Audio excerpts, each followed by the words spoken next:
जितने भी student class 10th में हैं और इंग्लिश का पेपर 4 मार्च को देने वाले हैं, ये 4 मार्च को आने वाला महत्वपूर्ण प्रश्न जो हमारा इंग्लिश का क्वेश्चन है 17 नंबर का आता है। आपको पता होना चाहिए 17 नंबर का क्वेश्चन आता है इंग्लिश में। ठीक है, तो इन प्रश्नों को आपको तैयार कर लेना, ज़्यादा नहीं है, 6 से 7 प्रश्न है, 6 से 7 प्रश्न, हाँ 7 प्रश्न होगा। इसे जरूर तैयार कर लेना जो बहुत, क्योंकि इम्पोर्टेंट है, ये बहुत इंपॉर्टेंट प्रश्न है।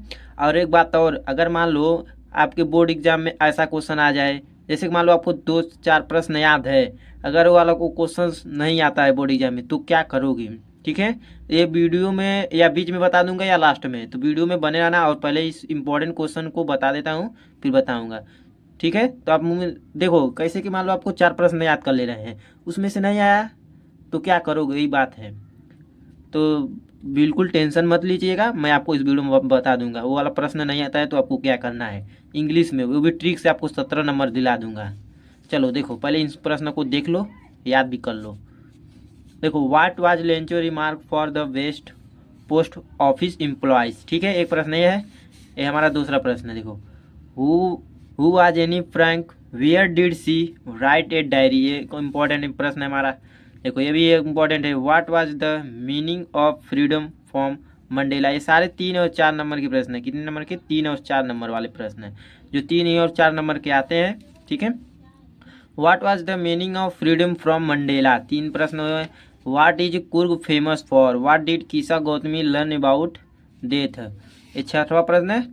What treatment did the doctor give to Tricki, what treatment did the doctor give to Tricki.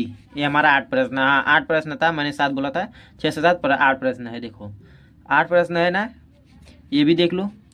ये हमारे भोली चैप्टर से है, आपको भोली चैप्टर पता होगा, ये इंपॉर्टेंट है, इसे आप तैयार कर लीजिए। और मैंने शुरू में बोला था ही, अगर मान लो कि आपके बोर्ड एग्जाम में ऐसे प्रश्न आ जाए वो आपको याद ही ना हो, ठीक है, और 2-4 ही प्रश्न आए हैं, याद नहीं था, अब क्या करें? तो देखो एक बात ध्यान से सुनना मेरी बात को, 4 मार्च को आपको तो इंग्लिश का पेपर देना ही है। ठीक है, तो मान लो आपने एक लेसन में, ये हमारा लेंचो चैप्टर से है क्वेश्चन, ठीक, अगर ये आपको याद हो गया, ठीक, अगर आपके मान लो ये बोर्ड एग्जाम में आया ही नहीं, यही प्रश्न याद है और बोर्ड एग्जाम में आया नहीं, अगर लेंचो चैप्टर से कोई भी क्वेश्चन आ जाता है, अगर आपको कोई भी क्वेश्चन आ जाए, अगर उसमें से कोई भी क्वेश्चन आ जाए, कोई भी आंसर याद हो, उसी को लिख देना है। ठीक है, उसी को भी लिख देना है, बिल्कुल घबराना नहीं है, अब प्रश्न को छोड़ना बिल्कुल नहीं है। ठीक है, देखना आपको पूरा नंबर मिलेगा, जब आपका रिजल्ट आएगा तो आपको पूरा नंबर मिलेगा। ठीक है, मान लो ये एनी फ्रैंक चैप्टर से है, इसमें से भी आपको कोई आंसर याद है, ठीक है, मान लो नहीं याद है, मान लो एक ही लेसन से याद है, ठीक है, तो एक ही लेसन में के जो याद होगा, शुरू का 1-2 वर्ड लिख लेना इस क्वेश्चन में से, और उसी में से बनाकर जो एक लेसन में याद किए थे उसी को यहाँ पर लिख देना, प्रश्न उत्तर संख्या डालकर। ठीक है, समझ गए हो ना? तो वीडियो को जरूर से लाइक कीजिएगा, चैनल को भी सब्सक्राइब कर लीजिए।